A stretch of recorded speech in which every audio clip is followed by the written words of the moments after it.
جو بچے حافظ ہوئے ہیں ان کے والدین نے اساتذہ کو ایک ایک جوڑی کپڑے، پیسے کتنے تو دیکھ لو کتنے کم ہو تو بڑھ سکیں. اچھا کھول نہیں پا رہے، اخلاص سے بھرے ہوئے استاذ ہیں ماشاءاللہ. کچھ لفافے کے اندر بھی قید ہے، بس گمان یہی ہو کہ اچھا خاصا انعام ہے. حاضرین محترم، اب ہمارے درمیان صرف وہ عظیم شخصیت باقی ہے جن کا ہم کافی شدت کے ساتھ انتظار کر رہے ہیں، جو دارالعلوم دیوبند کی سرزمین سے چل کر ایک طویل سفر کرنے کے بعد ہمارے اس دیار کے اندر پہنچے ہیں. بہت ہی جلد ہمارے اسٹیج پر جلوہ افروز ہوا چاہتے ہیں. بس اب دعا ہوگی، اور اس وقت نزول وقت رحمت ہے، عند اللہ مقبول ہونے کی گھڑیاں ہیں، لمحات ہے، اور ہم سبھی کو دعاؤں کی ضرورت ہے. اس لیے میری گزارش ہے جو سامنے کھڑے ہیں نوجوان، اگر کسی سے انہوں نے وعدہ نہیں کر رکھا، قسم نہیں کھا کر کے آئے کہ ہمیں بیٹھنا نہیں ہے، تو خدا کے واسطے بیٹھ جائیے، ورنہ میری نظریں بہت دور تک جاتی ہے. آج کل لوگ وعدہ کس کس سے کر رہے ہیں. بیٹھ جائیے بیٹھ جائیے، اب دعا ہوگی. صرف ہمارے حضرت اتنی دور اور اتنا طویل سفر طے کرنے کے بعد یہاں پر پہنچے ہیں، تو ہمارا فرض بنتا ہے کہ ہم ان کا احترام، ان کا ادب، ان کی عزت کو ملحوظ رکھیں اور سکون کے ساتھ بیٹھ کر کے ان کی باتیں سنیں، اور ان کی دعا پر آج کا یہ اجلاس اختتام پذیر ہوگا. آپ نے بعد نماز عشاء سے لے کر اب تک یہ پروگرام سنا ہے، اور اس ادارے نے آپ کو 3 حفاظ عطا کیے ہیں. اگر حافظوں کو آپ کروڑوں روپے لے کر کے بھی کسی کو خریدنا چاہیں تو قسم خدا کی ایک حافظ بھی آپ کو نہیں مل سکتا. خون پسینہ بہا کر کے ایک استاذ آپ کو ایک حافظ عطا کرتا ہے. صبح سے شام تک، شام سے رات کے 10-11 بجے تک اپنی محنت، اپنی مشقت اور تمام تر کاموں کو بالائے طاق رکھنے کے بعد آپ کے بچوں کے ذہنوں کے اندر اللہ رسول کی باتیں پیوست کرتا ہے. اس لیے مبارکبادی کے مستحق ہیں یہاں کے اساتذہ، ذمہ داران. آئیے عظیم شخصیت کے جن کے سلسلے میں بارہا یہ صدا آ رہی ہے کہ چارہ گروں نے بولا کیوں نہیں دیتے، جو دل کی دوا ہے وہ دوا کیوں نہیں دیتے، جن کا خطاب سننے کے بعد دل جذبہ عقیدت سے لبریز، لب اظہار محبت کرنے پر مجبور ہو جاتا ہے. میری مراد حضرت اقدس مولانا محمد سلمان صاحب دامت برکاتہم العالیہ ہیں، جو استاد حدیث ہیں دارالعلوم دیوبند. خلیفہ حضرت اقدس مولانا پیر ذوالفقار صاحب نقشبندی حضرت والا مسند خطابت پر جلوہ افروز. ایک اعلان سن لے. جامعہ نسیمیہ دارالعلوم جو نگینہ روڈ پر واقع قصبہ اکبر آباد میں ایک بہت بڑے عالم دین گزرے ہیں، مولانا نسیم احمد صاحب غازی نور اللہ مرقدہ، ان کا یہ ادارہ ہے. 14 نومبر بروز جمعرات یعنی پرسوں بعد نماز مغرب فوراً پروگرام منعقد ہو رہا ہے، جس میں حضرت جو آپ کے روبرو ہیں مولانا محمد سلمان صاحب اور مولانا زبیر عالم صاحب مراد آباد سے تشریف لا رہے ہیں. آپ سے گزارش ہے تشریف لے جا کر ثواب دارین حاصل فرمائیں.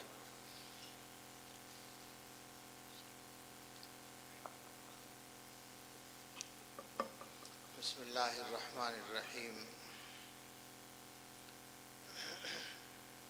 آواز بڑھانا نہیں، کم کرو، ایکو ہو تو بند کر دو. بسم اللہ الرحمن الرحیم. الحمد للہ وکفا وسلام علی عبادہ الذین اصطفیٰ. اما بعد فاعوذ باللہ من الشیطان الرجیم. بسم اللہ الرحمن الرحیم. ووصى بها إبراهيم بنيه ويعقوب يا بني إن الله اصطفى لكم الدين فلا تموتن إلا وأنتم مسلمون. صدق اللہ العظیم قال رسول اللہ صلی اللہ علیہ وسلم لا يؤمن احدكم حتى يكون هواه تبعا لما جئت به او كما قال علیہ الصلاۃ والسلام اللهم صل على سيدنا محمد وآلہ واصحابہ وازواجہ وذریاتہ كما تحب وترضى عدد ما تحب وترضى۔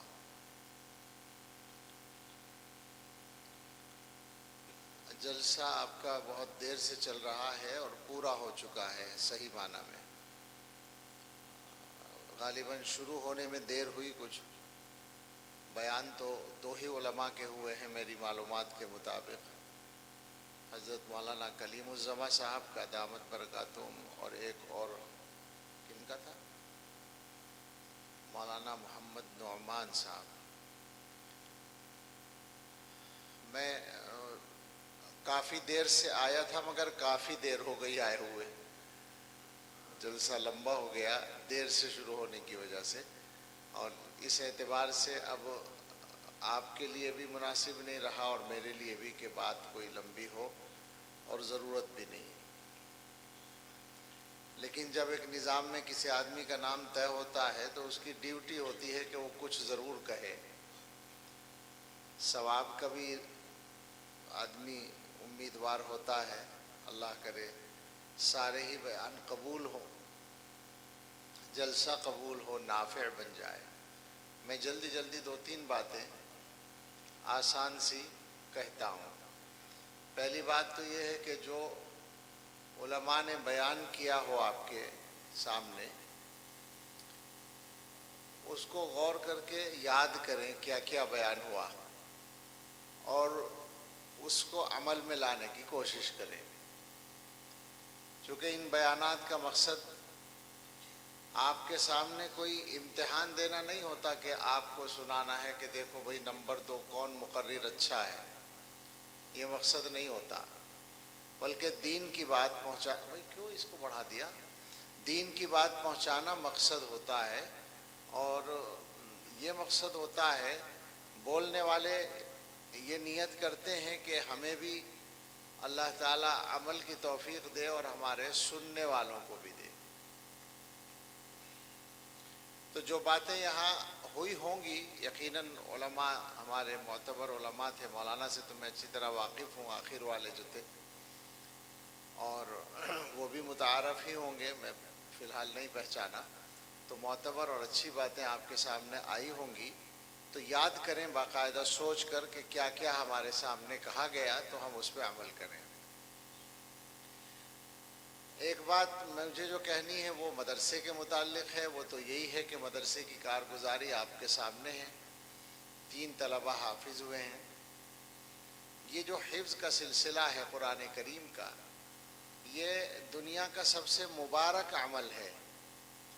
دنیا میں تعلیم کے سلسلے میں جو محنتیں ہوتی ہیں وہ سب ٹھیک ہیں، وہ سب اچھی ہیں، ان سب کے فائدے ہیں۔ جو دنیاوی تعلیم کے ادارے کہلاتے ہیں، ان کی تعلیم دنیا کی ضرورت کے لیے اچھی ہوتی ہے، اس سے آدمی کو روزگار ملنے کی امید قائم ہوتی ہے، بہت اچھی بات ہے۔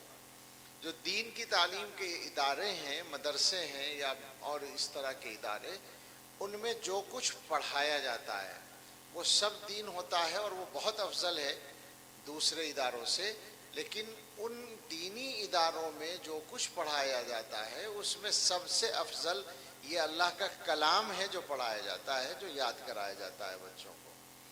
یہ اللہ کا کلام اللہ تعالیٰ کی طرف سے بندوں کے لیے سب سے بڑا تحفہ ہے، اور اللہ رب العزت سے قریب ہونے کا سب سے بڑا ذریعہ ہے، پکا ذریعہ۔ اگر کوئی بندہ یہ چاہے کہ میں اللہ کے قریب بن جاؤں تو بس اس کے لیے راستہ ہے کہ وہ قرآن کو پکڑ لے، قرآن کو پڑھے، قرآن کو سیکھے، قرآن کو سمجھے، قرآن پہ عمل کرے، قرآن کی تلاوت کرے، قرآن کا پیغام عام کرنے کی کوشش کرے، قرآن سے اس کا جس طرح سے تعلق ہو سکتا ہو اس کو مضبوط کرے۔ تو جتنا زیادہ قرآن کے ساتھ اس کا لگاؤ اور اس کا عملی تعلق بڑھے گا اتنا زیادہ وہ اللہ کے قریب ہو جائے گا. اور آپ سمجھ سکتے ہیں کہ جو اللہ کے قریب ہو جائے پھر اس کو کیا مشکل ہے, اس کے تو سارے مسئلے آسان ہیں, سب کچھ حل ہے. پھر یہ جو کام ہے کہ بچوں کو قرآن یاد کرا دیا جاتا ہے, یہ اللہ تعالیٰ کے نظام کا ایک حصہ ہے جس کا وعدہ اللہ نے کیا تھا قرآن کی حفاظت کے سلسلے میں. اس کا ذریعہ یہ بچے بنتے ہیں اور یہ اساتذہ بنتے ہیں جو ان کو یاد کراتے ہیں. تو یہ دنیا کا سب سے مبارک عمل ہے, سب سے بابرکت عمل ہے. الحمدللہ آپ کے مدرسے میں ہو رہا ہے, تو اس کے لیے آپ مزید محنت کریں. اپنے اساتذہ کو, اپنے مدرسے کے ذمہ داروں کو آپ کی طرف سے کوئی تکلیف نہ پہنچے, ان کو کی تائید کریں, آپ ان کے کاموں میں حوصلہ افزائی کریں اور تعاون جتنا آپ سے ہو سکتا ہے وہ کریں. اللہ قبول فرمائے. دوسری بات جو ہر جگہ کہنی پڑتی ہے وہ یہ ہے کہ ہم لوگوں کو اپنے حالات ٹھیک کرنے کی کوشش کرنی ہے. ایسا نہیں ہونا چاہیے کہ ہم نے جلسہ کیا, جلسہ کرنا آسان نہیں ہوتا ہے. ان جلسہ کرنے والوں سے پوچھو اور جلسے میں آنے والوں سے بھی پوچھو, تو جلسے میں آنا بھی آسان نہیں ہوتا, جلسہ کرنا بھی آسان نہیں ہوتا. خود آپ لوگوں پر بھی ایک ذمہ داری بڑھتی ہے. تو اتنی بڑی محنت کرنے کے بعد آپ کا کوئی فائدہ ہونا چاہیے نا, آپ کے حالات میں کوئی تبدیلی آنی چاہیے, وہ یہاں سے آپ سبق لے کر جائیں. ایک بات تو میں نے کہی کہ جو علماء نے بیان کیا اس کو سوچیں اور اس پہ عمل کریں. اسی بات کو اپنے انداز میں ہر آدمی کہتا ہے. تو میں آپ سے یہ کہتا ہوں کہ اس وقت جس قسم کے حالات سے ہم لوگ گزر رہے ہیں, تو کوئی بھی یہ نہیں چاہتا کہ یہ حالات اسی طرح چلتے رہیں. ہم چاہتے ہیں کہ حالات اچھے ہوں, بہتر ہوں, یا نہیں چاہتے ہیں؟ جو حالات ہیں ان سے خوش ہیں کیا؟ خوش تو نہیں ہے نا, مطمئن تو نہیں ہے نا, بدلنا چاہتے ہیں نا. تو یہ بات سمجھ لیں کہ دنیا میں جو کچھ ہوتا ہے وہ اللہ کے حکم سے ہوتا ہے. تو اللہ تعالیٰ ہی بدلنے والے ہیں اصل میں حالات کے. اب اللہ تعالیٰ کب بدلیں گے؟ جب ہم اپنے آپ کو صحیح کرنے کی کوشش کریں گے تو اللہ تعالیٰ ہمارے حالات کو صحیح کر دیں گے. ہم لوگ کہاں اس وقت کھڑے ہوئے ہیں, کن حالات, کس طرح کے ہمارے اپنے ذاتی معاملات اور حالات ہیں, ان کا اندازہ آپ کر لیں. میں بہت ہی مختصر انداز میں 2-4 باتیں کہہ دوں. مجھے یہ کہنا ہے کہ ایک تو آپ حساب لگا لیں کہ ہمارے ماحول میں نمازی کتنے ہیں ہر جگہ. یعنی آپ کے گاؤں کی بات نہیں, آپ اپنے گاؤں کی سوچیں, لیکن ساری دنیا میں اور پورے ملک میں مسلمانوں کا کیا حال ہے. تو ہم یہ جانتے ہیں کہ پابندی سے نماز پڑھنے والے 100 میں 10 بھی نہیں ہیں. کیا خیال ہے؟ دنیا میں مسلمانوں کو اللہ تعالیٰ نے جو سب سے بڑا فریضہ اور سب سے مبارک عمل دیا وہ نماز ہے. اس کے معاملے میں مسلمانوں کا یہ حال ہے کہ اکثریت نہیں پڑھ رہی ہے نماز. کیسے کام چلے گا؟ تو کم سے کم جتنے لوگ یہاں بیٹھے ہیں ہم سب ایک بات یہاں سے طے کر کے اٹھیں کہ انشاءاللہ اب ہم ساری زندگی پابندی سے نماز پڑھیں گے. ٹھیک ہے؟ دوسرا ارادہ یہ کریں کہ اپنے گھر والوں کو نمازی بنائیں گے. بس ساری دنیا کی ذمہ داری نہیں, اپنے گھر والوں, ہر آدمی اپنے گھر والوں کے لیے یہ طے کریں کہ ہم اپنے گھر کے بچوں کو, اپنے گھر کی عورتوں کو, اپنے گھر کے جتنے افراد ہیں ان سب کو جیسے ہو سکے, جس طرح مناسب ہو, سختی نہیں, حکمت سے, نرمی سے, سمجھا کے, کوشش کر کے سب کو نمازی بنائیں گے انشاءاللہ. یہ تو ایک بات ہوئی. دوسرا کام, دوسری خرابی جو ہمارے گھروں میں ہو رہی ہے وہ یہ ہے کہ ہمارے گھروں میں آمدنی سب کے گھر میں صحیح نہیں آ رہی. حلال و حرام کا مسئلہ مشکل ہو رہا ہے. بہت سے لوگوں کے ہاں تو یہ ہے کہ وہ کمانے ہی میں گڑبڑ کر رہے ہیں. مثال کے طور پر کسی کا پیسہ لیا کاروبار کرنے کے لیے اور دبا لیا, کسی سے ادھار لیا اور ارادہ ہی نہیں ہے دینے کا. یہ گڑبڑ ہے. ایک گڑبڑ جو بہت سارے گھروں میں ہو رہی ہے اور وہ مجبوری میں شاید ہو رہی ہے, وہ یہ ہے کہ گھر کا خرچہ نہیں چل رہا ہے تو آپ قرضہ لیتے ہیں, یا آپ کی خواتین عورتیں قرضہ لیتی ہیں.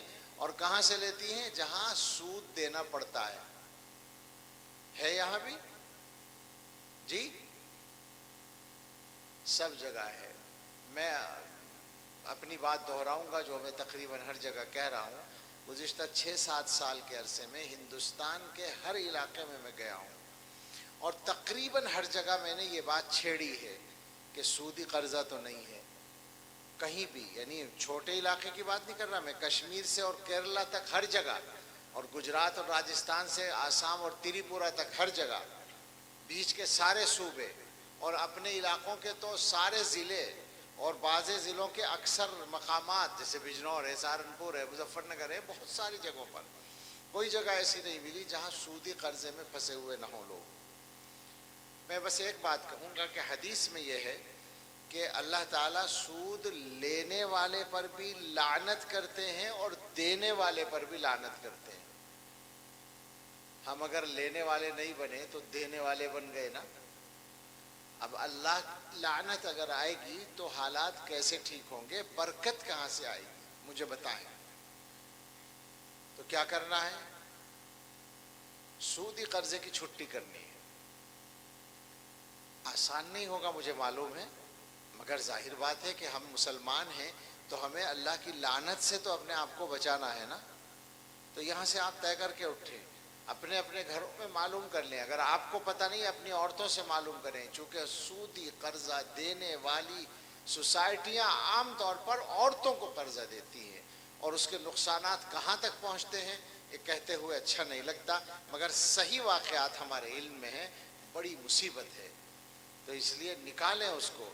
اپنی عورتوں سے کہیے کہ ہم انشاءاللہ محنت کر کے تمہاری ضرورتیں پوری کریں گے. محنت کیجئے, کمانے میں محنت کیجئے, پیسہ کمائیے, حلال طریقے سے جتنا ہو سکے کمائیے, سستی مت کیجئے اس کام میں.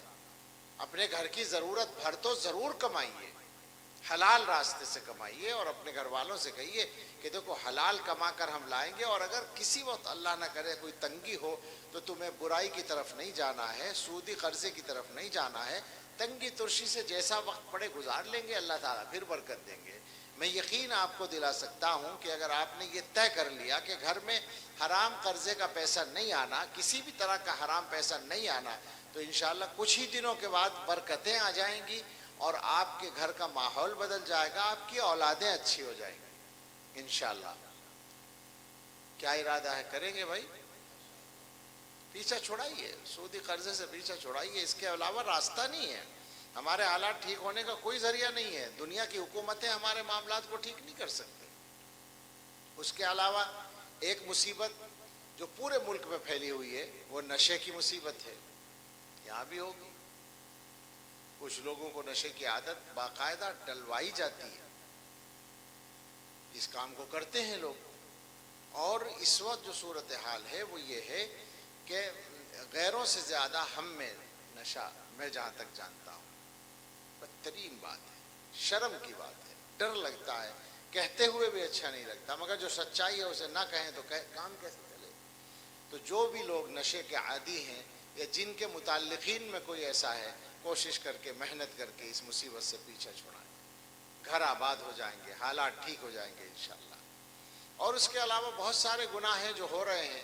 گھروں کے اندر انصاف پیدا کیجئے, اپنے گھر والوں کے معاملات میں انصاف کی عادت ڈالیے. آپ کے گھر میں بہو اگر صحیح بات کہے تو اس کو صحیح کہیے, بیٹے کا ساتھ مت دیجئے. بیٹا صحیح کہے تو اس کی بات صحیح کہیے. داماد اگر صحیح کہہ رہا ہے تو بیٹی کا ساتھ مت دیجیے. بیٹی کی غلطی ہے تو کہیے کہ بیٹی کی غلطی ہے, ہم مانتے ہیں ہمارا داماد صحیح کہہ رہا ہے. انصاف کیجیے. انصاف ہم خود نہیں کرتے اپنے گھروں میں, تو غیروں کی حکومتوں سے انصاف کی امید کیسے کرتے ہیں ہم لوگ؟ میں غلط تو نہیں کہہ رہا ہوں, جو ہو رہا ہے وہی کہہ رہا ہوں نا. اسے ٹھیک نہیں کریں گے تو حالات کیسے ٹھیک ہوں گے؟ اور بھی بہت ساری باتیں کہی جا سکتی ہیں, مگر میں بات لمبی نہیں کرنا چاہتا, اور چاہتا ہوں کہ آپ یاد رکھیں. میں نے 3-4 باتیں کہی ہیں. ایک تو نماز کی بات کہی ہے, ایک سودی قرضے کی, ایک نشے کی, اور ایک گھریلو انصاف کی. ان چیزوں کو عمل میں لائیے اور بدلیے اپنے گھروں کو. ایسا نہیں ہونا چاہیے کہ جلسے سے ایک دن پہلے جیسا حال تھا بالکل ویسا جلسے کے اگلے دن بھی رہے, تو آپ کے جلسے کا کوئی فائدہ نہیں, ہمارے آنے کا کوئی فائدہ نہیں. خدا کے لیے اس صورتحال سے بچیے, اپنے حالات کو بدلنے کی کوشش کیجیے, اور اپنے مدرسے کو طاقت پہنچائیے, اپنے بچوں کو دین سکھائیے.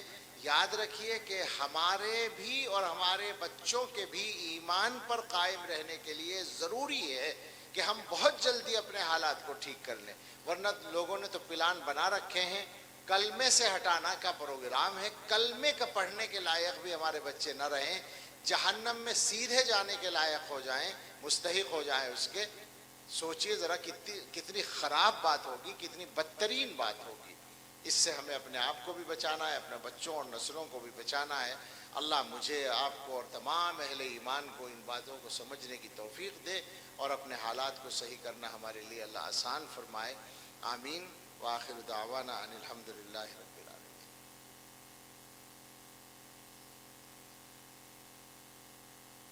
لو بھائی کون ہے؟ محمد سمیر، بسم اللہ، ماشاءاللہ، مبارک۔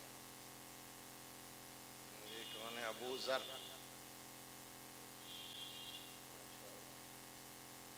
مبارک۔ محمد معاذ، اچھا ماشاءاللہ، اللہ مبارک فرمائے، اس نعمت کی قدر نصیب فرمائے۔ دعا کریں۔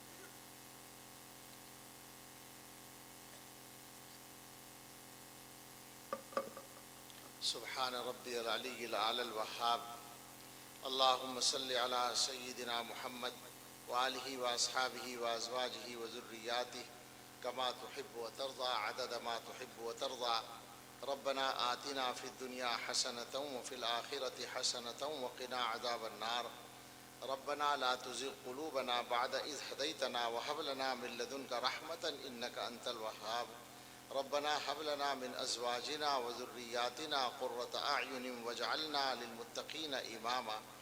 اے اللہ، ہم آپ کے کچھ بندے یہاں مدرسے کے جلسے میں جمع ہوئے، اللہ اس جمع ہونے کو اپنی بارگاہ میں قبول فرمائیے اور اس اجلاس کو ہم سب کے لیے اور پورے علاقے کے لیے نافع بنا دیجئے اور مدرسے کے لیے بھی نافع بنا دیجئے۔ اے اللہ، ہم سب کے لیے اپنے اور اپنے بچوں کے ایمان کی حفاظت آسان فرما دیجئے۔ اللہ، ہم تو طاقت بھی نہیں رکھتے، اللہ آپ ہمارے اور ہمارے بچوں اور ہمارے نسلوں کے ایمان کی حفاظت فرمائیے۔ اے اللہ، ہم سب کو دین پر پوری استقامت عطا فرمائیے۔ اے اللہ، ہم سب کو ہم سب کے لیے دین پر چلنا آسان فرمائیے۔ اے اللہ، جو برائیاں مسلم معاشرے میں سرایت کر گئی ہیں، اے اللہ اپنے فضل سے مسلم معاشرے کو ان برائیوں سے پاک کر دیجئے اور ہمیں اس کے لیے توفیق عطا فرما دیجئے۔ اے اللہ، ہر مسلمان کو نماز کا پابند بنا دیجئے۔ اللہ، مسلمانوں کے گھروں سے سودی قرضے کی لعنت اور نشے کی لعنت کو دور فرما دیجئے۔ اے اللہ، تمام مسلمانوں کو قرآن کریم سے شغف عطا فرمائیے، محبت عطا فرمائیے، قرآن پڑھنے والا بنائیے، قرآن سمجھنے والا بنائیے، قرآن پہ عمل کرنے والا بنائیے۔ اے رب کریم رحمان الرحیم، اس مدرسے کو ترقی عطا فرمائیے، ان کی محنتوں کو اللہ قبول فرمائیے۔ یہاں آج جو کچھ کہا گیا، سنا گیا، اللہ اس کو قبول فرمائیے۔ اللہ، ہم سب کو اور ہمارے متعلقین کو بیماریوں سے شفا عطا فرمائیے۔ ہم میں اور ہمارے متعلقین میں، رشتہ داروں میں، گھروں میں جو بیمار ہیں، اللہ سب کو صحت عطا فرمائیے۔ ہمارے مفتی محفوظ صاحب اور ان کے مدرسے کے استاد مولانا سفیان دونوں کو آج چوٹ لگ گئی ہے، اللہ ان کو جلد صحت عطا فرمائیے، علاج کو شافی بنائیے، تکلیف سے بچائیے۔ اللہ ہم سبھی کی، ہمارے گھر والوں اور متعلقین کی، سب کی جان و مال کی، عزت و آبرو کی، گھر بار، آل اولاد، کاروبار کی ہر شر سے حفاظت فرمائیے۔ اے اللہ، ہم سب کے دلوں کی اچھی تمنائیں پوری فرمائیے۔ اللہ، ہم سب کو قرضوں سے سبکدوش فرمائیے اور قرضوں سے بے نیاز بنا دیجئے۔ اے اللہ، جن کے پاس گھر نہیں ہیں، اچھے گھر دے دیجئے۔ اے اللہ، جو بے روزگار ہیں انہیں اچھا بابرکت حلال روزگار عطا فرما دیجئے۔ جو بے اولاد ہیں، اللہ انہیں اچھی اولاد عطا فرما دیجئے۔ جو صاحب اولاد ہیں ان کی اولاد کو اچھا بنا دیجئے۔ ہم سب کی اولادوں کے لیے ہماری اچھی تمنائیں پوری فرما دیجئے۔ اے اللہ، ساری دنیا میں اہل ایمان کی خاص مدد فرمائیے۔ اے اللہ، دنیا میں جہاں کہیں بھی اہل ایمان بستے ہیں، سب کو عزت کی، وقعت کی، امن کی، عافیت کی زندگی عطا فرمائیے۔ اے اللہ، اس ملک میں بھی امن و امان رکھیے۔ اللہ، ہر قسم کے فساد سے حفاظت فرمائیے۔ ہر صاحب ایمان کی جان و مال کی، عزت و آبرو کی، گھر بار، آل اولاد، کاروبار کی حفاظت فرمائیے۔ اے اللہ ہم سب کے لیے اور پوری امت کے لیے آنے والے وقت کو گزرے وقت سے بہتر بنا دیجئے، اور سب سے بہتر ہم سب کے آخری وقت کو بنا دیجئے۔ ربنا تقبل منا انک انت السمیع العلیم وتب علینا انک انت التواب الرحیم، وصلی اللہ علی سیدنا محمد وآلہ واصحابہ اجمعین برحمتک یا ارحم الراحمین۔